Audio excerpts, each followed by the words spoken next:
Hello, everyone. This is Jose Palomino with another episode of the Business Growth on Purpose show. And today's guest is Casey Jacox. And Casey is an elite seller who is now coaching others to reach elite status, especially in B2B selling. And he has a unique take on it that isn't all about heavy lifting, blocking, and tackling, but on things that I think anybody who wants to sell seriously, wants to sell value well, will take heed to these principles. We're going to cover key principles on how to show up and win the relationship and not just a deal. By having a focus on winning the relationship, you will win more deals. So listen carefully as Casey joins our show right now. Well, welcome, Casey, to Business Growth on Purpose.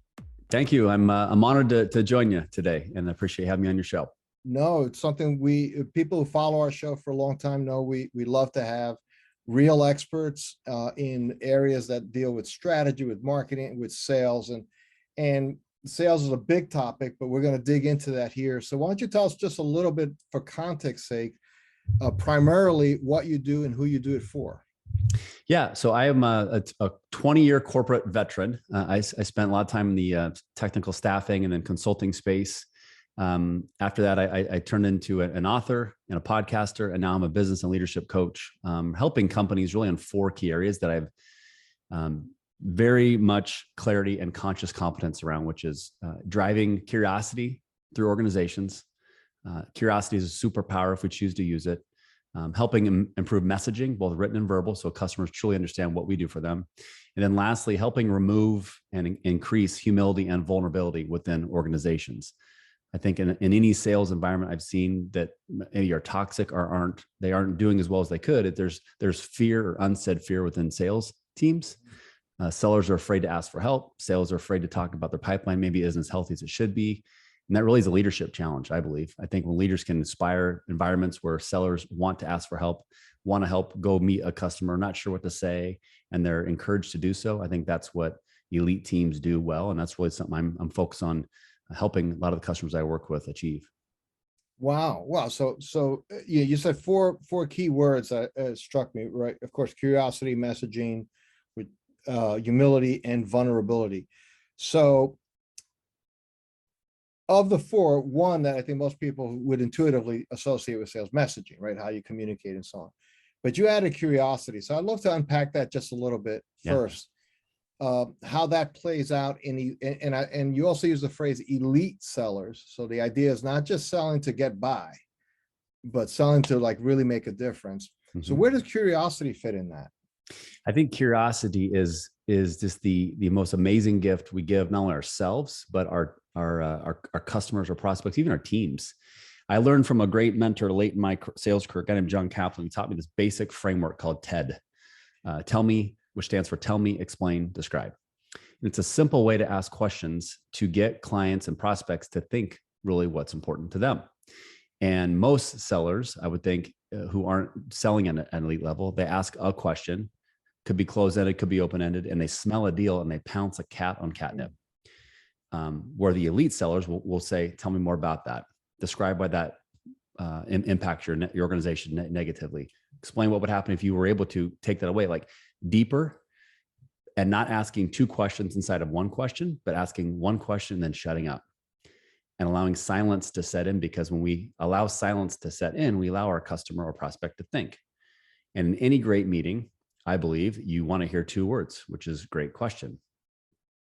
Because you made your client think. You creating these uncommon moments. And I think curiosity, when done well, also creates what I call Maya Angelou moments. What's not what I said, why I said, about how I made you feel when you left the meeting or the room. And too often sellers make the bad habit of, oh man, I killed that meeting. They love me. BS. Sorry, everybody says that. What did you learn about them? What did you learn about their business? What did you learn about his or her career? What did you learn about their team? Why did you learn about their family? Like, what did you learn? Like, or did you just go in and say, I told them everything on the product guide that I'm supposed to say, or the marketing sheet. If you're doing that, you're being like every other common seller out there. If you want to be uncommon, let silence set in. Ask questions, thoughtful based questions about someone's business, about where they're going, and the questions that you're scared to ask them, because the elite seller won't be afraid to ask them.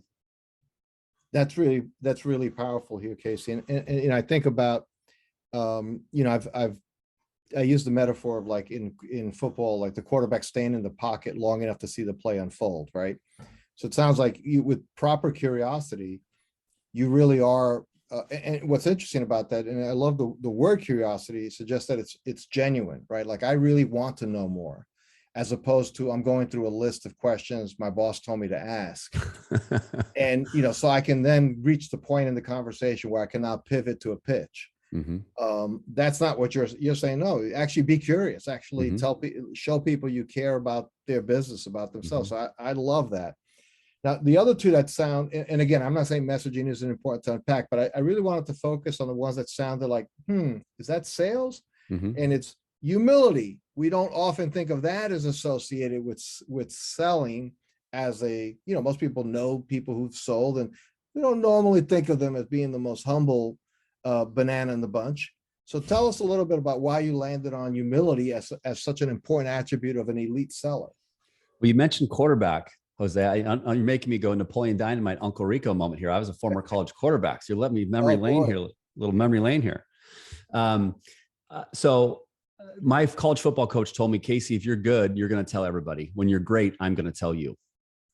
And that always stuck with me. And as a seller, if you want to know how I'm doing, go run a report, run a GP report, run a revenue report, right? That'll tell you exactly how I'm doing. The film never lies. The data never lies. Right. And I was very lucky. I was surrounded by great teammates, great clients, great leaders. And so with all that kind of right guy, right time, I was our number one seller nationally for 10 consecutive years before I moved into an executive role in corporate. And so what I never wanted to be known as, Jacox.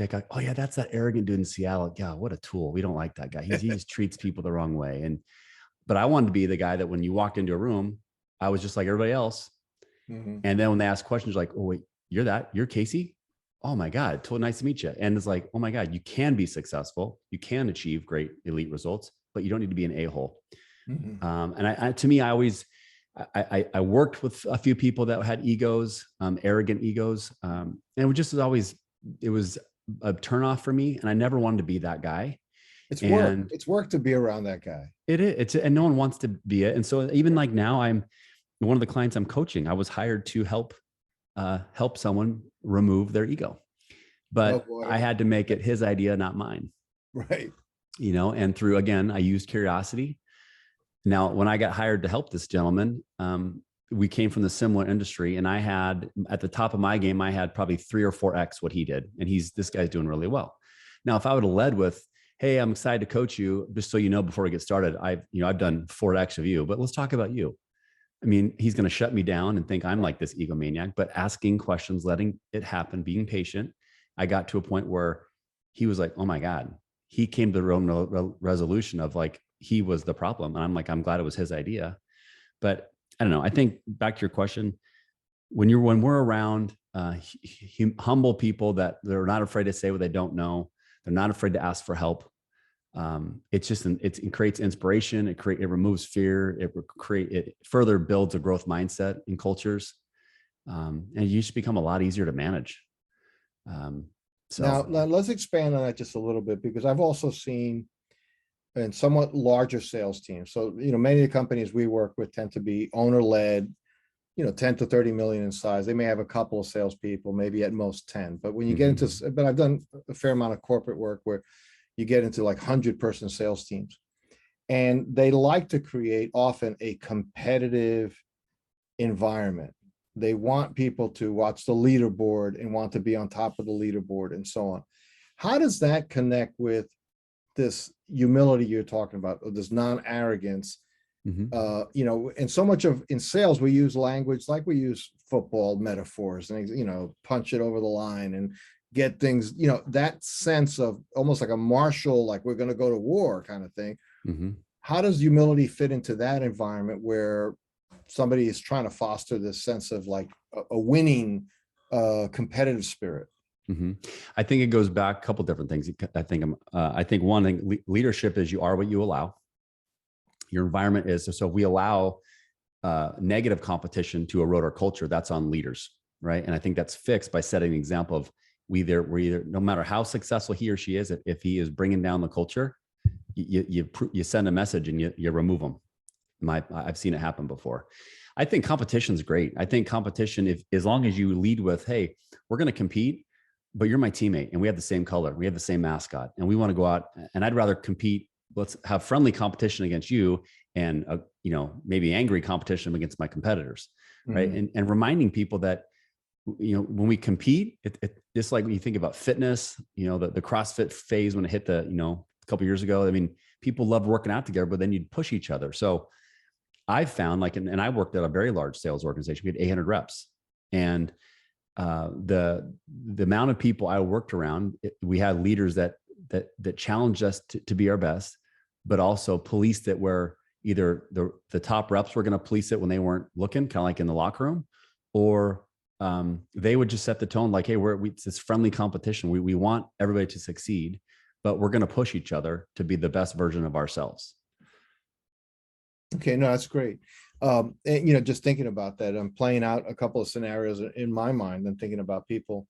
And the reality is there are, in fact, the top seller at the organization where I got into sales, this is like 35 years ago, literally the top in the world. It was a global company. Wow. And there was a sales training day being offered by management for the New York office where we were based. And all these veteran salespeople were kind of grousing, like, oh, we got, I'm so busy, I have so many appointments, I can't do this half-day thing.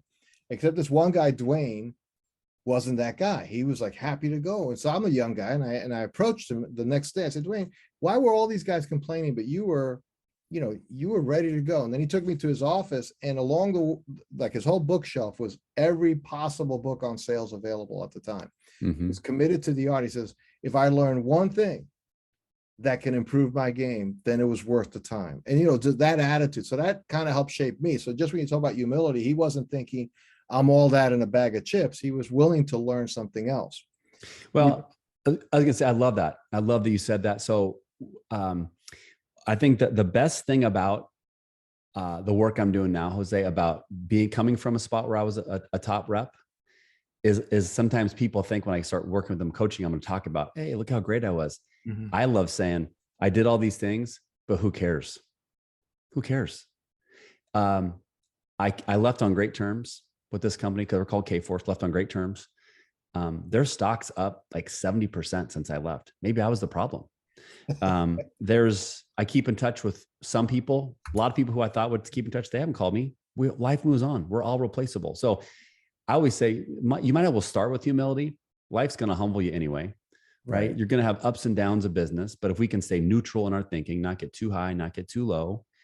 And what you just talked about is so powerful because that gentleman he was as successful as he was, he showed you that, hey, we can get better each day. Someone can. We all have the same amount of time in a day, 1,440 minutes. You don't get more, I don't get more, we get the same amount. So it's up to us. Are we going to stay the same? Or are we going to challenge ourselves to get a little bit better each day? No one stays, right? You're either getting better or getting worse. No one stays the same. Right. So that's a really good thought, Casey. And which brings you to the fourth of your key points here, vulnerability, right? Mm-hmm. And, that's another word that you don't normally think associated with sales, right? So, wow, you really you got me thinking about like, what are these long held kind of beliefs about what sales is? And here you come along, you say it's curiosity. Okay, that kind of makes sense. Messaging, got it. Humility, wow. And then vulnerability. So I'd like to hear your take on that, because that's an area that I could definitely see salespeople, especially veterans, very hard to admit when they have a problem or they have a challenge. And sometimes because they've been beat down in other organizations whenever they tried. Mm-hmm. Yeah, I think of two examples. I think of one, I think of pipeline health. And so when I do pipeline reviews with my clients, or even back when I was at this company, too often sellers don't want to talk about why their pipeline sucks or what they don't know. Or they'll say, hey, this deal, they're going to probably close in 2 or 3 weeks. And the leader then should say, great, tell me why. Mm-hmm. And does the rep have the confidence to say, I don't know, shoot, I was just saying it because I was hoping you wouldn't keep grilling me on it. But the power is, hey, Mr. or Mrs. Boss, my pipeline sucks. I need help. And I'm not my best version of myself. I'm not sure why, but I love this company. I love working here. I'd love some help. Most leaders aren't going to get mad and say, you're out of here. Let's put you on a sales performance plan. They might be a little concerned, but I think when we can be vulnerable enough to ask for help, and then I think about externally, when a client says something to you, or they're talking about something in their business, or maybe a word you don't quite understand, you can either shake your head, yep, okay, I totally understand what you're talking about, or you can say, hey, great, tell me more about that word. I'm not sure about that, which takes vulnerability to ask, because we don't want to get judged to make the client think we don't know what the hell we're talking about. I'd rather ask the question, because usually when you ask a question and being vulnerable enough to ask a question about something that someone else is really good at or passionate about, they're most likely going to talk about themselves, I found. And if the 1 out of 20 people want to make that the reason they're not going to do business with me, that's fine. That's probably not a client I want in the first place. I want to work with clients who are genuine, real, authentic, understand that we're all in this journey of life together. No one has it all figured out. Right. We never will have it all figured out. We're not perfect. And I think when we can create those relationships, those vulnerable relationships of like, we're all real people, then I think it makes for a better foundation to build a stronger relationship that will help you kind of battle through the ups and downs of any sort of business climate or cycle. Wow. Well, so this kind of connects to something that is now becoming like received wisdom. It makes sense. Anybody who's selling now in the last like 5 to 10 years recognizes, I think it was corporate executive board, I think, that did the big report, and then Gartner followed up, that says basically buyers are about 2/3 down the funnel, so to speak, before they engage with a salesperson now. Mm-hmm. Because we used to, as sales professionals, we had something the buyer did not have, which is information, product information, and so on. That isn't true anymore. Now the buyer can get access to just about all product information that they might want on my website. So, and so you're jumping in on the short list, but a much more kind of intense period of time.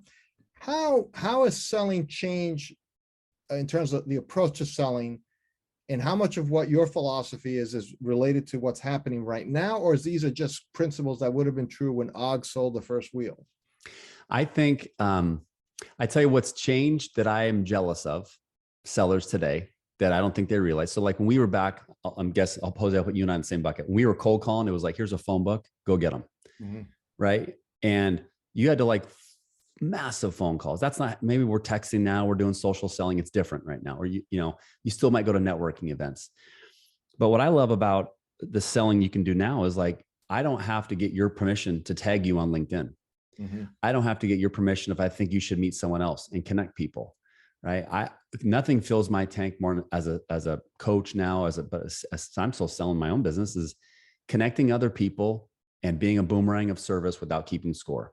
If I can bring commonality through people that I know at my level of my career, obviously maybe a little easier than a 22-year-old seller, mm-hmm. but finding ways to connect that it's maybe a little bit uncommon. I think LinkedIn gives you that ability to do so. I am convinced that, there's technology, there's bots, there's all these things to automate the sales process.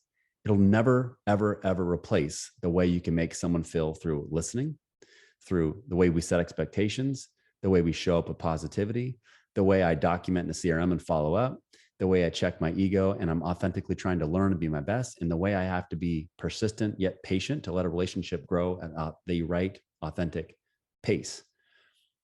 I think about Voltaire back in the 1700s. He was he might have been a sexist, so I'll help him out. He said, a man or woman is not judged by his or her answers, but by his or her questions.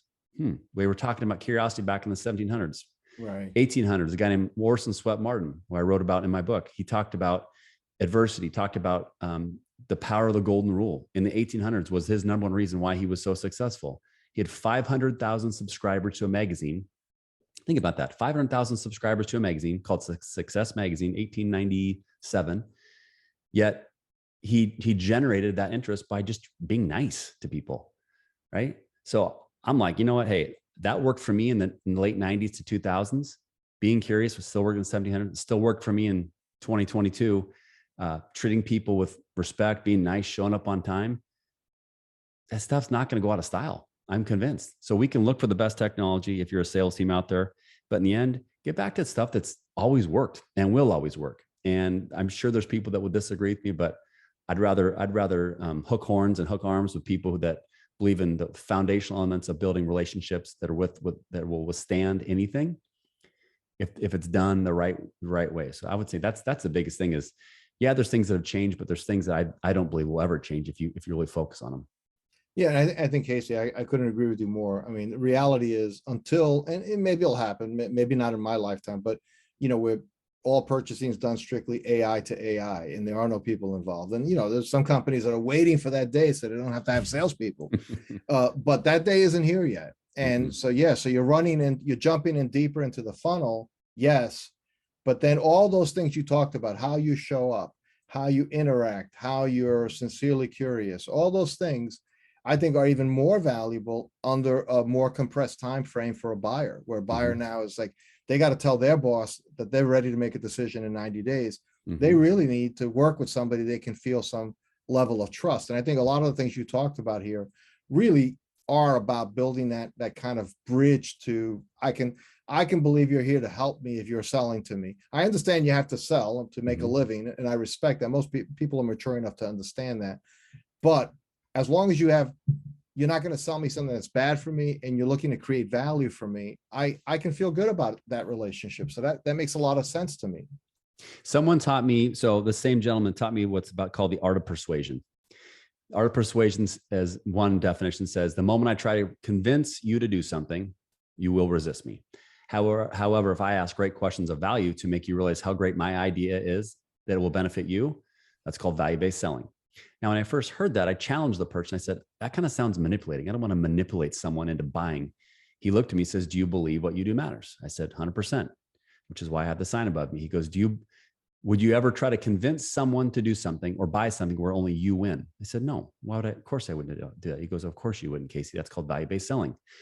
The power in selling, though, is how often are we going to say no to a client?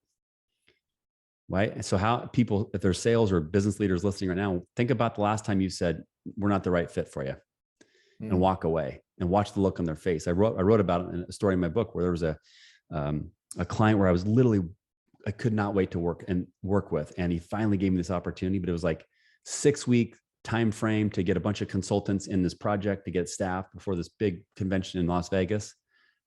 And I was like putting the math together. I was like, there's no way we're going to be able to do this. It's just, and I was like trying to convince myself. And I remember told the guy, I said, Dan, as much as I want to do this and I want to do it so bad, there's too much risk.